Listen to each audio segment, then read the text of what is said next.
All right. Hi, everybody. We are now live, and welcome to Conversations on Care, our Facebook Live show, bringing together our service providers, our clients, and caregivers. And our goal is to really help families better understand and cope with aging parents with chronic care needs. My name is Julie Collada, and I'm the founder of Open Arms Solutions, a senior care agency serving the Chicagoland area and specializing in inspired holistic dementia care. It is our mission to help you through the journey and to know that your loved one is living their best life possible. If you find these dialogues helpful, please do give us a like and a share so that we can reach more people with this important information. If you have questions or topics you'd like to learn more about, please do write them in the comments below, and we'll be sure to get them into our show.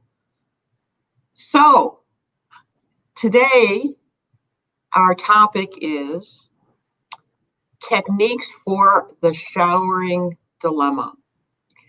And with me are two special guests. One is our very own Scott Tolan, who has been on this program several times before. He's our Embrace Memory Care at Home director. And Shadora Fox, one of our amazing caregivers. So Scott, can you just tell the viewers just a little bit about your background and what inspired you and how we were fortunate enough to find you and your role that you play at Open Arms right now. Sure, absolutely, Julie. Thank you. I've worked in the aging field for a number of years, various capacities, but my passion has always been in working with people with dementia and their families and loved ones. In the past, I've held different positions in the senior living long-term care side as a memory care coordinator, director, whatever title you want to use, really running dementia units and providing daily care to those residents. As I've said, I've had other positions, but my focus has always been on dementia. And about a year and a half ago, this particular position came up, and was very excited at the opportunity, a position that combines really training, work with families and obviously people with dementia, and also just doing presentations out in the community, even things like this. So it's been a real great opportunity for me to use the skills that I have. Oh, thanks, Scott. Sure. It's great to have you part of our team. Thank you. And now I'm incredibly happy to also introduce Shadora Fox, who is one of our amazing caregivers. And when we were thinking about this segment on having this conversation about, the challenges that go along with bathing our dementia clients, your name, Shadora, came shining through as someone who is amazing with our clients, and especially some of our clients, that have dementia and just need that extra special level of compassion and patience and skill, to make their life better. So tell us a little bit about yourself, Shadora, about your background as a caregiver, what inspired you to become a caregiver. Well, thank you, Julie. I've been a caregiver for many years. I enjoy working with the senior population. I've always had a passion for helping people to my best ability and to live their best life. How I got inspired was I was taking care of my mother for many years, and also my little brother who has autism, and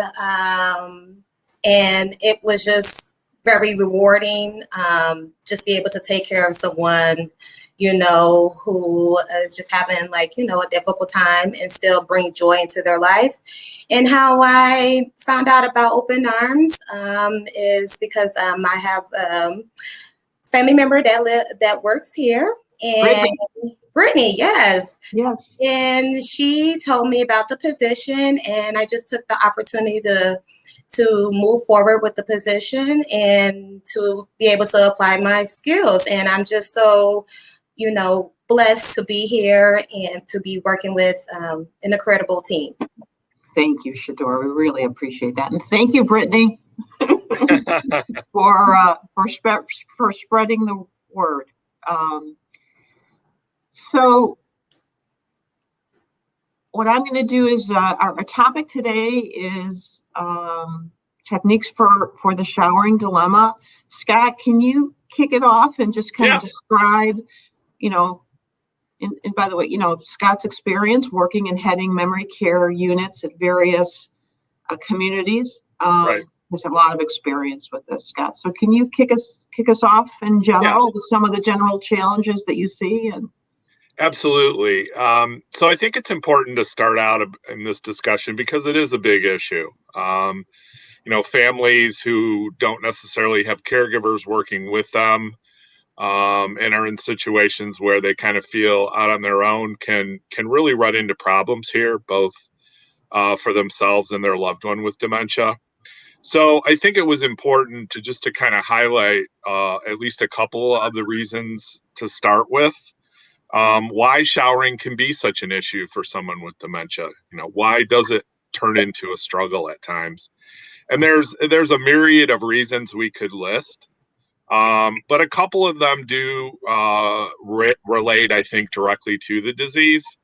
One of those is even something as simple as when people are in a shower situation, oftentimes, of course, the water is getting into their face and their eyes.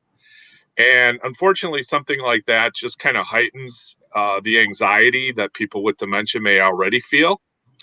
So I think we're gonna talk a little bit later about ways of addressing that. But even something like that can really set off a person with dementia.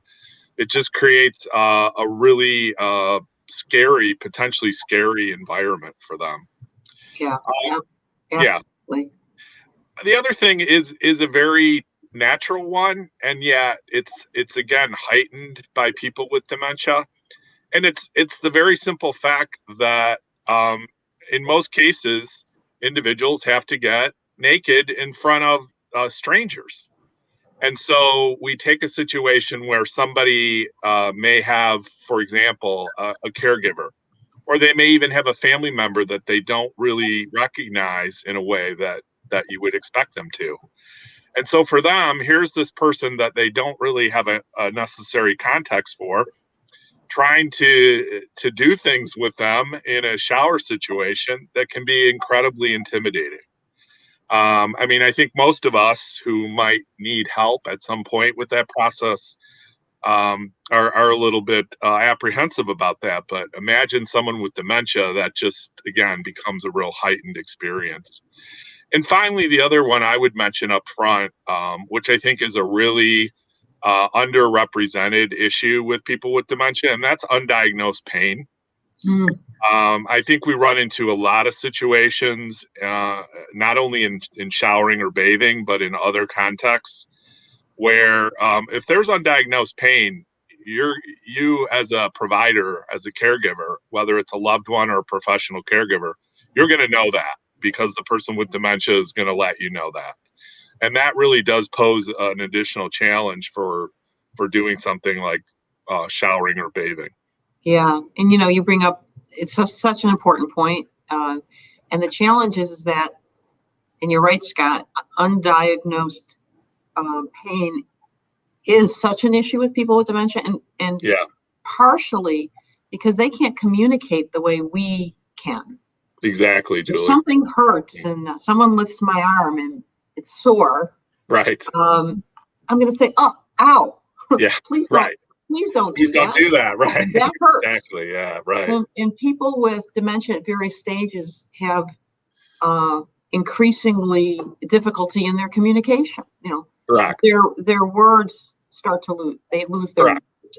Correct. As the disease advances, and so instead, and Shadora, I'm guessing you've had experience with this. instead, there's this term that we talk about in the industry, is that you'll see behaviors. And I don't really, I don't love that word. No. Right? That's a word that's thrown out. What it often means is, someone acting out in a certain way Right. with dementia. Absolutely. And it's their way of communicating. They don't have words, right? Yeah. Absolutely. But it's their way of communicating. Shadora, have you had experience when you've showered someone who has dementia and they've had, a negative reaction to it? And what does that look like? Yes, I've had those experiences, and where they, I don't like to use this word as well, like having behaviors and things like that. But I've had someone that maybe hit me or use verbal aggression. So what I've done, I just gave them space, and gave them time, and then I'll come back to them like a few minutes later, and we'll just talk about it, and then we'll move forward. But at the end of the day, it is very hard on them. And so you have to be very understanding. You have to be very patient. Exactly. And never, ever take it personal, because it's not you. It's just, it's just because maybe how they're feeling, and it's difficult to have someone to come into your home and to, be in your intimate life and things like that. It's very hard. So you have to just be patient with them. Yeah, that's so important. And Shadora, you were telling me about one particular client, as I recall, who you worked with, and a kind of a process that you used. Can you talk a little bit about that? Yes, I was working with a client, and she was already having anxiety. She was, afraid, and so what I did was I just, had like a conversation just as far as like getting to know her a little bit better, and then also, share things about myself, try to make that connection, just letting her know like, hey, I understand how you feel and what you're going through. I'm here to support you and to help you, but we can, you can take your time. So however how much time you need, I'm here. And so what we did was for us to start to do a shower. I just started off like maybe just like with her face. She, I just took a washcloth and maybe just, hey, I'm going to get the washcloth and, I'm going to, warm it up for you. And then I'll let her test out the temperature. Right. And like that. And then, it was just basically just giving her steps, just walking her through the steps so she'll know what to look forward to. I didn't want to blindside her or anything like that. And then, we went forward and we started giving her a spot bath. And, at the end of the day, it was successful. It was great. And that's a great way to describe it. And I strongly encourage caregivers when I work with them. It's really important to talk through steps, regardless of what you're doing. Obviously, today we're talking about showering and bathing, but that could be true of any kind of care that you're providing to someone with dementia. Okay, now I'm going to put your shirt on. Now we're going to button your shirt. And so your ability to kind of deconstruct that and do it step by step is really, really good, really helpful. It's a great suggestion and great advice. Thank you. And I would suspect that when you do it, I could tell even when I was listening to you, you do it in a very calm, reassuring voice. Absolutely. And, as a professional caregiver, I know, I'm sure a lot of the clients, as dementia progresses, they lose their understanding of words. But, so interesting, and I know Scott knows this so well with your communications major, is that in a communicated message to someone, the words are only 7% of how someone interprets a message. So the other part is your body language, smiling, eyes, and the other is your tonality, right? Right. So as I was listening to you, we call it cue, and that's just another way of saying we tell someone what we're going to do before we do it. Right. Which is exactly what you say. And I think also equally important is your patience, your caring, and that all comes out in your tonality, which no doubt in my mind will, and I'm sure Scott agrees, that alone will calm people and make people feel more comfortable, right? As a caregiver, if we're nervous, it absolutely, that transcends, and the person with dementia will pick up on that. So really well done. Julie, before we proceed, I noticed we do have a viewer question. It might be a good idea just to go ahead and address that now, and we certainly want to get insights from Shadora on this. Yeah, for sure. So the question is, is it better to have a set bathing schedule or take it one day at a time? Shadora, I'll start out with you. Do you have any experiences with this? Do you want to, I think this might be a good opportunity. You were telling me a great story about a client where you used a calendar. Maybe you could talk a little bit more about that in the context of this question. Sure. To answer the viewer's question, I will suggest maybe just take it one day at a time. From my experience, I've used a calendar, and I had a conversation with the client like the day before, just to give them a reminder, say, hey, today, tomorrow's going to be your bathing day. And so it's gonna, so you can feel nice and clean, things like that. And then the next day when I came into their home, I got the calendar and I showed them hey, today is your bathing day. Do you feel like taking, a bath? And from my experience, 9 out of 10, they'll say yes. And that was very helpful. And there were some days that they did want to take a bath, and that was okay, so you could try again the next day and just, move forward. Yeah, that's a really good point. We definitely don't want to put a caregiver or a loved one in an unsafe situation. Absolutely. And one of the points we did want to address today, and now's as good a time as any to talk about it, is, if you're bathing someone with dementia and you sense they're getting aggressive, you really just need to stop and determine, is it going to be better in 5 minutes? Is this something where we just need to stop the process entirely? And as you say, Shadora, come back to it later in the day or the next day. There's no overall mandate that says a person has to be showered X days a week or, for so long. We obviously are concerned about hygiene and keeping individuals well groomed, but there are a lot of options for that. And maybe at the end here, we'll have a little bit more time to talk about that. The one other thing that I do want to stress, though, because I do think this is important as far as timing is concerned, my experience tells me that people are either morning showers or afternoon showers, so to speak. And it's really important to always be cognizant about whether this person's history has found them showering in the morning or afternoon, because that, along with some other issues of dementia, can really make a big difference. So it's important for our caregivers, I think, and just for loved ones in general, to know the history behind the person's bathing and what they prefer most. So. Yeah, that's a great point, Scott. That makes a lot of sense. Yeah. I've heard different things over the years too, but I want to ask this question and have you both chime in on this. Suggestions about how do you enhance the bathing experience? Yeah, really good. Yeah, what's the what can we do to make it a better experience for them? Yeah. So I'll start out, Julie, just by giving a few of the things that I talk about in our dementia orientation training that we do with all of our new caregivers.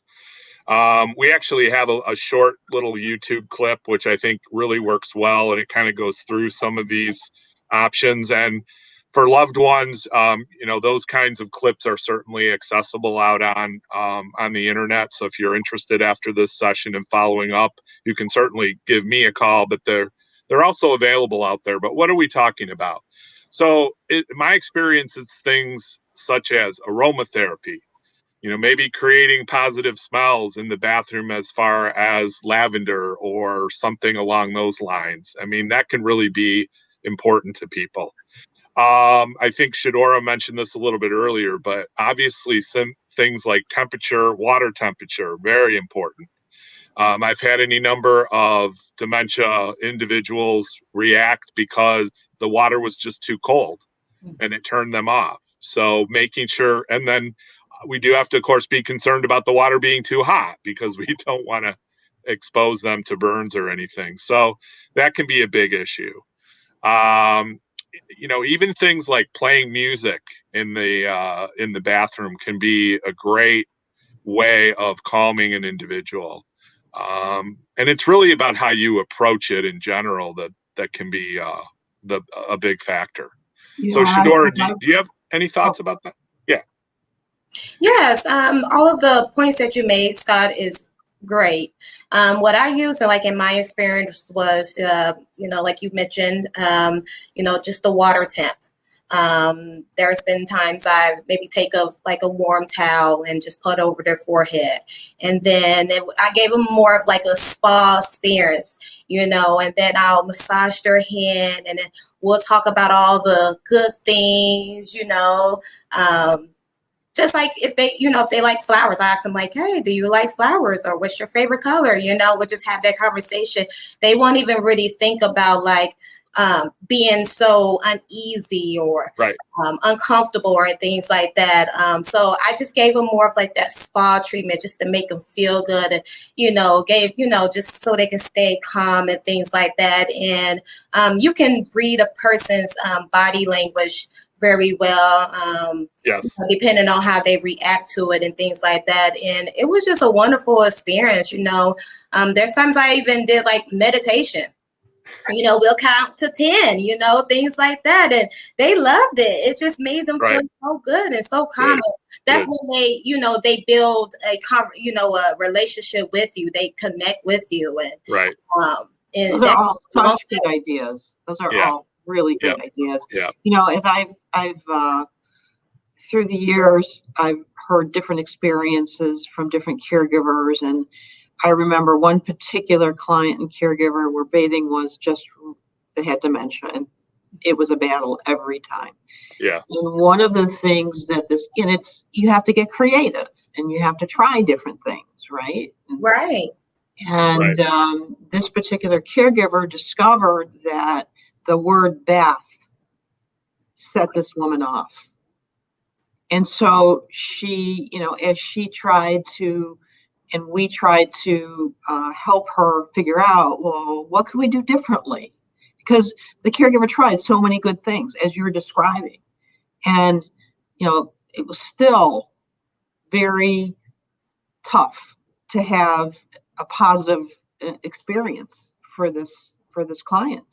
And so ultimately, and I think what happened is that someone on the team, and this is years ago, and I don't remember actually who it was. It might have been Katrina, one of our care coordinators. I don't remember.